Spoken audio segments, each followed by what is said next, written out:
side, gets a block down the sideline, end zone, touchdown! Colorado upsets 13th-ranked Penn State. Center left foot shot off the post, taken on the line, goal for the Buffaloes. Blitz coming, Spade in trouble, the ball's loose, scooped up by Colorado, and a big man running all the way in.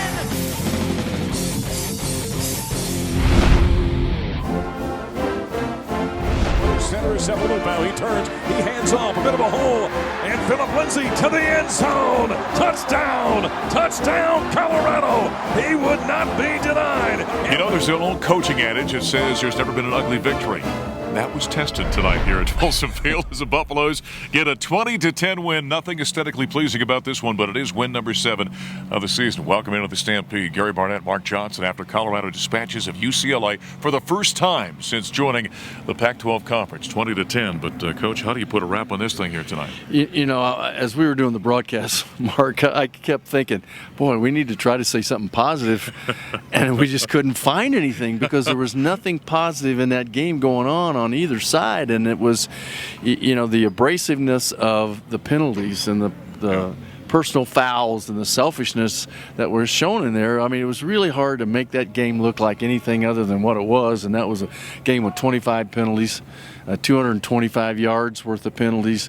But from the Buff standpoint and from Coach McIntyre's standpoint, this is a really good opportunity, a teachable moment, if you will, because I think we played down to UCLA standards. I think they came into the game and they were chirpy, and we went right ahead. They got in our heads, and we were chirping. And so things like that, if they continue, will cost you a game. You will not play in that championship game if you let that sort of thing happen to you again. So, you know, that's going to be players' choices. But you've got to eliminate those selfish penalties, which we had a ton of tonight. What's interesting about that is we had not seen this from Colorado during the season, so it did kind of come out of nowhere, but a lot of unsportsmanlike, a lot of personal foul-type penalties. And maybe as fans or media, we don't understand, but both Mike McIntyre, yourself as coaches, Chad Brown, who was with us in the broadcast, all you guys use that term selfish when describing those kind of penalties. Explain for us.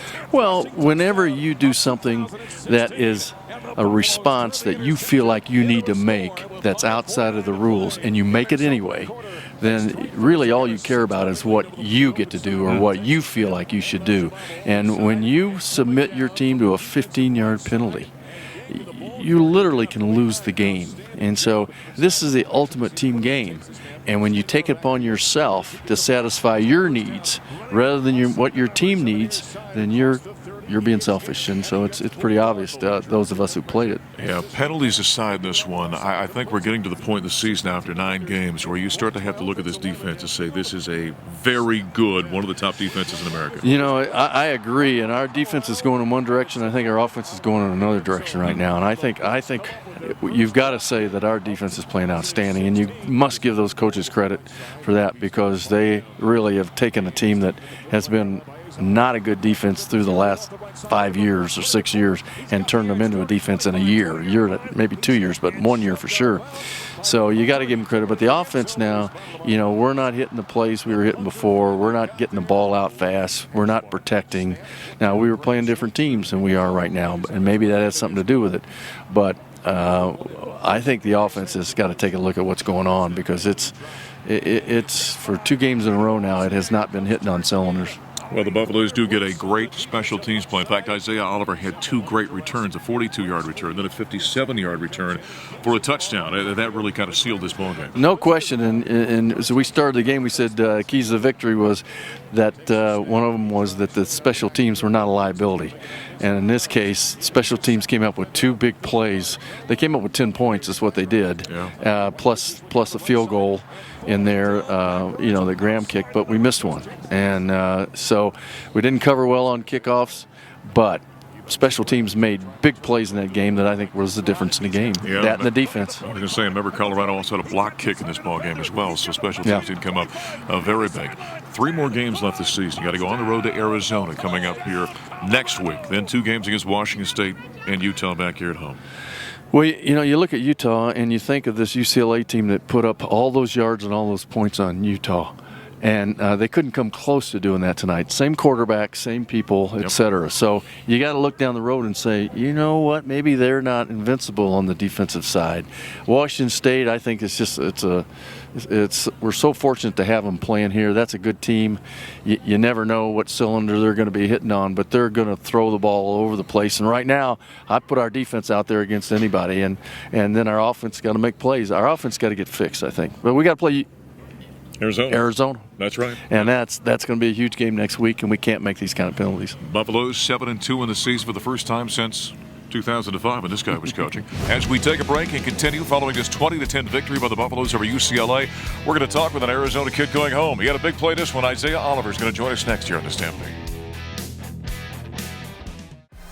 He makes the grab. He's going to try and return. Running to the 40-yard line. He's got it. He's got the edge. Running at the 45. At the 40. He cuts inside a defender. He's got the penalty to beat at the 25. Down the sideline. 10, 5. Touchdown. No flags. Touchdown, Colorado. Oh, what a play. Special teams. Big play for the Colorado Buffaloes. The interception is 68 yards by Isaiah Oliver and number 16 Colorado. Upends UCLA now on the road this week against Arizona, so this young man gets to go home. The special teams player of the week, by the way, in the Pac-12 Conference. Congratulations. Thank you. Appreciate it. How about that game against UCLA? That was, it was one of those that maybe wasn't necessarily a great game to watch, but it was drama-filled. What was it like to play in? I mean, it was a lot of fun just being able to come back home and play a home game in front of all those fans on a Thursday night, national television, everything like that. So it was a lot of excitement. Obviously got a little chippy, a little rough, but it was still a lot of fun. Yeah, talk a little bit about that because it became a little bit of a penalty-filled game, a lot of unsportsmanlike conduct. Mm-hmm. Was there a lot of talking going on down there? Yeah, definitely. I mean, you could tell that they were trying to antagonize it and trying to get us to do what we did, but I mean, that's not something that we do normally. It's not something that's part of our team. So, I mean, we're going to get that cleaned up, and I'm sure it won't happen again. So. I would imagine. Mike McIntyre had a little something to say about that the next morning? Yeah, most definitely, Did you guys have to run a little bit? Yeah, just a little bit of punishment for it, but, I mean, it's all cleared up now, so. Got that out of their system. That's a good deal. Hey, take us back to the punt return for a touchdown. Mm-hmm. Well, when did you know that play had a chance? Actually, I knew before we ran the play because on the one before that, the long 42-yard run. That was a lengthy one, yeah? Yeah, it was the same return, same concept. So, I mean, we knew we could have another chance, and then I just saw when the ball was in the air that the gunners were both blocked by our DBs. So, I mean, just right then and there, I knew that I had a chance to get to the outside and take it all the way. So that's got to be a lot of fun from a player's perspective. I mean, when you see it opening up ahead of you. Yeah, definitely. I mean, once you see the hole and you can see where you can go, I mean, you just take off and just let it all happen. And it was a kind of a ball game as well, where you guys were looking for somebody to make a play because that was a pretty tight ball game up to that point in time, and that kind of gave you some breathing room. Mm-hmm. Yeah, most definitely. I mean, we were looking for points just wherever we could get them, just because we knew the defense would be able to hold UCLA's offense for the rest of the fourth quarter. So, I mean, just having to be able to come on special teams was good for us. I see. Talk a little bit about this Buff defense. It is a top 20 defense. You guys have been phenomenal this year. In fact, I think over the course of the season now, it's 5 or 6 times you've held the opponent under 275 yards. I mean, we're getting into one of the better defenses in Colorado history territory here. I mean, it's something that we expected before the season started with Coach Levitt, and we finally got down to really knowing his entire scheme that he brought over. Last year we were kind of still learning it, so there's a little bumps and bruises. But now that we know it completely and everyone on the field knows it, I mean, we knew that we could have a talented defense, and then that added with all the seniors that we have starting. So, I mean, we knew it could be something special. This secondary is special. I mean, yourself and Chido Awuzie and Tedrick Thompson. I mean, there's some, and I'm missing guys, but they're great athletes out there. You're a pretty competitive bunch, kind of competing amongst each other, aren't you? Yeah, I mean, definitely. We come out here every day and we just, see who can make the most plays, basically, and we compete with ourselves. We compete with the receivers on the offense and everything like that. I mean, it builds just a better competition every day at practice and makes us better. So, how do you as a team now? Here you're having success. You're 7-2 in the country, 15th in the coaches poll, 16th in the AP poll, top 15 of the college football playoff. That's some rarefied air. I'd imagine you're hearing a lot of comments. You're seeing all the great articles. We want to talk to you on TV shows. How do you not get drunk in your own wine, so to speak, and start reading the headlines? You got to stay focused and just remember what our goal is, and that's to be Pac-12 champions. And that was before we were ever ranked, before the season even started, before anyone thought we'd ever have a chance. I mean, you just remember that every day when you wake up before you come out to practice. And I mean, you can stay focused on the game of football and not try to get lost in all the noise. All right, along those same lines, this week you're going to take on an Arizona team that has not won a conference game. Right. But I would imagine the message has been you don't overlook anybody. No, definitely. I mean, we take one day at a time, one game at a time. We treat every opponent the same way, prepare the same way. I mean, it's still a good Arizona football basketball team. They might be having a down year or anything like that, but I mean, they're going to come out with everything they have to try to knock us off our high horse. And I mean, we're going into their stadium, into Arizona, so we're definitely going to be ready. I'd have to think, going back to the Phoenix area, I mean, it's in Tucson, but Yeah. still a lot of family members. You probably got people that you didn't even know you're related to looking for tickets this Yeah, weekend. definitely. Just asking me for tickets and if they can come to the game and to see me and everything like that. So should be a lot of people making the drive out. You know, Mac has talked about guys going back to California because there's so many California guys in his Right. team and playing in their home state and how that adds an extra element of pressure, if you will. Is that something you've thought about? Something that you're gonna think about, just knowing that you're going home and you get to have your parents at the game, your cousins at the game, uncles, aunts, everything like that. So I mean, you just want to play a great game just for them to be able to watch that. They might not be able to see every game that you play, so that's a little bit of pressure, but it just makes everything more fun too. So Football's been pretty fun. Are you even thinking about track right now? no, not yet. Won't be thinking about that until the end of the season. I like to just focus on one at a time. Yeah, phenomenal decathlete here. This guy's been fantastic. Well, keep up the good work. Keep racking up those victories. Yes, sir. Thank you. All right, that's sophomore defensive back Isaiah Oliver. He and the Buffaloes are at Arizona. Coming up next, it's on to the NCAA tournament for Danny Sanchez and his soccer team. We'll talk that subject next here on the Stampede. Hi, this is Neill Woelk with CUBuffs.com. Saturday evening, Colorado 7-2 on the season, 5-1 in the Pac-12 South, heads to Arizona for an 8 o'clock game with the Wildcats. It's another big game for the Buffaloes. They come into the week ranked number 16 in the Associated Press poll, number 15 in the coaches poll, and they're trying to hang on to that Pac-12 South lead. If the Buffs can win this game, it's one game closer to being able to go and play for a Pac-12 championship game. Colorado has lost the last 4 to Arizona, but this year that script has flipped a little bit. Colorado is the team that everybody's chasing in the Pac-12 South. Arizona's a team that's trying to right the ship. They're 2-7 right now. Wildcats have lost their last 6. They did, however, play Washington to overtime. Mike McIntyre believes it's a dangerous team that has a lot of offensive capability, and I tell you one thing I know for sure, Jim Leavitt, defensive coordinator for Colorado, remembers that it was Arizona that scored 21 points on the Buffs in the fourth quarter a year ago. This is a big game for Colorado. They needed to stay atop the Pac-12 South, and I think they'll do that. Back in the Buffalo Stampede, the CU soccer team for the third time in 4 years is in the NCAA tournament. Danny Sanchez, the head coach, joining us here for a few minutes. Congratulations. What a great season you guys had. Thanks, Mark. So far, so good, for sure. Yeah, kind of take us through the season. I mean, you guys were really kind of leading the Pac-12 for much of the campaign. You ended up winning second place, I believe. Yeah, I mean, obviously we were preseason 10th, but, you know, those polls are worth nothing. But, yeah, no, we started, we were okay non-conference. We dropped a couple of results, but felt good about ourselves. But I think the key was those first 3 road games in the Pac-12. I don't care who you're playing, where you're playing, to start 3-0, and then we came home and got a couple, and then next you know we were 6-0, and we're in first place. And yeah, we kept going. Then everyone's like, well, we got those last 5 games, they're all ranked, and you know what? We won a couple, and we won the last game of the season with a chance to win it. It didn't go our way, but to finish tied for second in this league is great accomplishment for the young ladies, and we're excited for Saturday. Yeah, that match at the end of the year, a 1-1 tie with Utah. Take us through that ball game. Well, it's senior day, so you have to get through the tears and the emotion of all. So we try to squeeze that out on our senior dinner the night before. Let's get all the tears out. But no, real proud of this group of seniors to bounce back from last year's season. And you know, Utah was ranked 21 RPI for a reason, and Danica scored a great goal and gave us a chance to win. If I'm going to be honest with myself, probably a fair result, but 2 tournament teams, and I don't think it really affected our seeding or standing in the NCAA tournament. It was good momentum leading into the weekend. Yeah, Danny, I think we've seen even with the football team, when you talk about that early season portion of your schedule, you can really gain momentum and it kind of builds upon itself. But as if you look back on this team, why did it maybe exceed expectations, at least external expectations? Well, I think there's so many cliches that go around in coaching, but we have great leadership, and I think with Morgan Stanton and Collier Hogg, but just all of our seniors, but everyone bought in, and nobody wanted to go out like we went out last year. They wanted to have success, and I think that carried us through a lot of it. But I really think if we're going to look back at that opening game at Washington State in the rain in a tough environment, a place that we've never won, Colorado, period, to gut out, and Taylor Korniak scores with a minute to go. I think just kind of like, wow, we're a pretty good team, and I think we just really built off that. Taylor Korniak's become a very nice player. 11 goals this season for you. Yeah, she's doing well. We expect her to come in and have an impact, but she's been fantastic. But JJ and goal, a lot of our younger players have really stepped up. But you look at a player like Michaela Krause, who is fighting for minutes in the last 4 or 5 games, has been a 90-minute player stepping in the center back after some injuries. So we're just really proud of the whole group. You know, Danny, I think so many times we talk about like the Champions Center, all these new facilities we're sitting around right now. We think in terms of football. What's it done for the soccer program? It's unbelievable. I think the people on the outside, they look at that, and that's fine. Well, how I look at it is we have our own weight room now.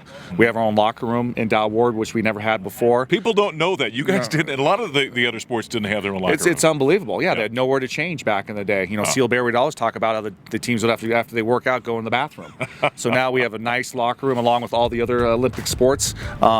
We have obviously access to a beautiful indoor facility, and not to mention all the sports medicine stuff.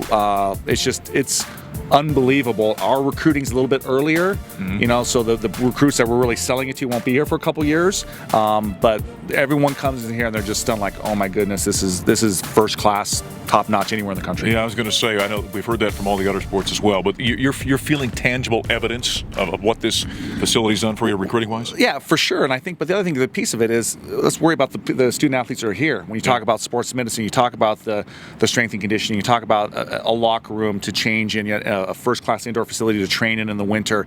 Those things are now. They affect the players here now. I think we get so caught up in recruiting. How about we coach the ones that are here and affect the ones that are here? And the ones that are here, even if it's just a senior for 1 year, you know, they're building a legacy. So when these other ones come in, like, hey, here's the bar and here's the expectation, and we have everything to get it done. All right, these current athletes have got a big match this weekend with the opening of the NCAA tournament with the Cowgirls of Oklahoma State coming to town. Give us a comment or two about that game. Yeah, you know, it's gonna be a tough match for us. They're Big 12. Big 12 was loaded this year, very competitive. A lot of respect for their coach Colin Carmichael and the program. They've been 9 of 11 years to the NCAA tournament, so this is a first-class program and very athletic, and it's gonna be a tough match for us. And I know this: the weather we were just talking about before we went out, it's been phenomenal. So get on out to Prenta Field, right? 70 degrees on Saturday at high noon. It's the place to be. Football game's not till in the evening, so that's right. We'd love to see the community and the students and all of our administrators, everybody out here on Saturday at noon. Well, good luck and keep up the good work. Thanks, Mark. All right, Danny Sanchez, the soccer coach here at the University of Colorado. They've got that match with Oklahoma State on Saturday, 12 noon at Prenta Field. Get on out there. Coming up next here at the Stampede, we're going to talk about the Ralphie program. There's a great exhibit at the Heritage Center. John Graves is going to join us next. Busy weekend for the Buffaloes, and you can follow all of it by checking out the media schedule at cubuffs.com. Volleyball kicks off the weekend on Thursday on the road at Oregon. First serve is 8 p.m. Mountain Time. It'll be streamed live on Pac-12+. Men's basketball tips off their season at home versus Sacramento State on Friday. That game is 7 p.m. and it'll be broadcast live on Pac-12 Mountain. Saturday is packed with soccer first as the Buffs take on the Oklahoma State Cowgirls in the first round of the NCAA tournament at noon. You can catch that live stream through cubuffs.com. Volleyball is at Oregon State for an 8 p.m. match. That stream is available through the Oregon State website. Football is in the desert to take on the Arizona Wildcats, also at 8 p.m. Mountain. You can watch that game live on Fox Sports 1 or listen live on the Colorado Football Network. Sunday, your women's basketball team has their home opener against the Air Force Academy. That game tips off at 2 p.m. at the Corey's Event Center and will be live streamed on cubuffs.com. And finally, men's basketball takes on Seattle next Monday at home. The 7 p.m. game will be live on the Pac-12 Network. As always, you can check out cubuffs.com for all upcoming games and where you can watch them live. Here comes Ralphie. Back in the Stampede, we come to you from the Heritage Center here at Old Main. We all know this. Ralphie's the greatest mascot in all of all of athletics, period. John Graves, the program manager for the Ralphie program, is here because there's a great exhibit here in the Heritage Center. Welcome. Right. Keeping Ralphie busy this year? Yes, yep. We're looking forward to traveling to postseason travel as well. So does Ralphie perform better because the football team's performing better? How does that work? She always performs great no matter what. But, you know, we're so excited for this year. It's been a great year so far. You know, there was a game early this year where Ralphie didn't run at halftime, and the press box was buzzing, wondering where in the world Ralphie. We didn't feel good about the second half of the game. That's correct. Yeah, the first game of the season, second half run. We got a new harness this season, and there was a little issue with it as we were putting it on her, getting ready for the second half run. Just because of that issue, we didn't feel that it was safe to run her second half, so we didn't. We were bummed. Everyone was bummed, yeah. But, you know, her safety comes first. And the team won, so everything worked out just That's fine. right, yep. Hey, this exhibit we've got here at Old Main, it's really fantastic, isn't it? It is. It's great. It's just amazing. The history of this program, there's so much more than just Ralphie running at a football game, isn't it? Oh, it sure is. You know, next year it's going to be the 50th anniversary of Ralphie leading the football team out on the field. Wow. And all the fans love Ralphie. They recognize Ralphie across the nation. There's just so much that goes into this program, and it's just such a great exhibit up here. Now, you can come and see this exhibit, by the way, here at the Heritage Center in Old Main. It's open daily from 10 to 4, so come on by and take a look at it. Along with, you got the Lego replica of the entire campus as well, including Folsom Field. So some great stuff here. This Ralphie program, I mean, it really gets a lot of conversation about college athletics. When she's out, I mean, she's always a magnet for fans, isn't she? Oh, she is. I mean, here at Folsom, you know, we arrive at Folsom about an hour and a half before kickoff, about two and a half hours before kickoff, and even the visiting team fans have to stop by and get a picture with Ralphie. That's how iconic she is across the nation. She's just so magnificent to see her. Well, whenever she makes her run, of course, to start the game and at halftime, you know, and she circles back around to the trailer there in the northwest corner, the flash bulbs are going crazy because everyone wants their picture. Everyone's taking pictures, videos, everything. They just love it. Now, one of the great questions I get asked by friends of mine around the country is, how do those people become Ralphie handlers? How does that program work? Well, it's a big process. There's a tryout process we hold every year during the spring football game. There's an application that each applicant fills out along with an essay as to why they want to be a Ralphie handler. Okay. We review that. We invite them all out to do some time trials. We time them running 3 100-yard sprints. Now, I'll tell you, everyone asks me, what time do they have to run in? Right. Well, we don't tell anyone, but you know, we can teach someone to run with Ralphie. You need to be a great athlete, fast and strong, but there's a lot of skill that goes involved. So your time during those sprints is not critical. Okay. After that, we narrow it down to about 15 or so people, bring them in for in-person interviews. Each year, we fill about 5 spots on the team. We replace those that are graduating. So this year, we have 3 people graduating. We'll be bringing on 3 new Ralphie handlers next year. Each year, about 50 to 70 people try out to be a Ralphie handler. So there's some steep competition to be a Ralphie handler. Are there any age requirements that I'm asking for personal reasons? You do need to be a full-time student here at CU. Yep. You know, the thing about it is, you talk about the physical aspects of this. There's also a safety aspect of this. Being around Buffalo, I mean, that could be a dangerous situation. It can. You know, we take a lot of steps to make sure everyone is safe at all times. The handlers, Ralphie herself, and any fans or spectators on the field. So we instill in these Ralphie handlers what to do in any situation, so we are prepared for any situation. How much daily interaction or during the week interaction are there with the handlers and Ralphie? Right. So during the football season, these handlers are given 20 to 25 hours a week towards the program. Wow. Now, some of that, most of it comes on game day, of course. Some of it involves working on their strength and speed, but the rest of it involves practicing and then working out at Ralphie's ranch, you know, caring for her and things like that. So. And that is a secret location. We don't tell anybody. That is correct. It's a secret location. Yeah. We don't want anybody from another school to have any ideas about the Ralphie program. It certainly is. It's got to be a lot of fun. You've been involved with this thing for a decade, I know. That's right. It's so much fun. It's an honor to be a part of this program. It really is. And a football game just doesn't seem right if Ralphie doesn't make her run there at the start of the ball game or at halftime as well. Well, keep up the good work. Well, thank you. Appreciate it. Hopefully Ralphie's running late into the calendar years. The Buffs will be in some kind of bowl game upcoming. John Gray's a program manager for the Ralphie program. It's a busy weekend for the Buffaloes. Friday night, Tadpole, the Buffaloes basketball team, kick off the season against Sacramento State. And then on Saturday, we'll be in Tucson. It's the Buffs and Arizona. We'll talk to you next time here in the Stampede.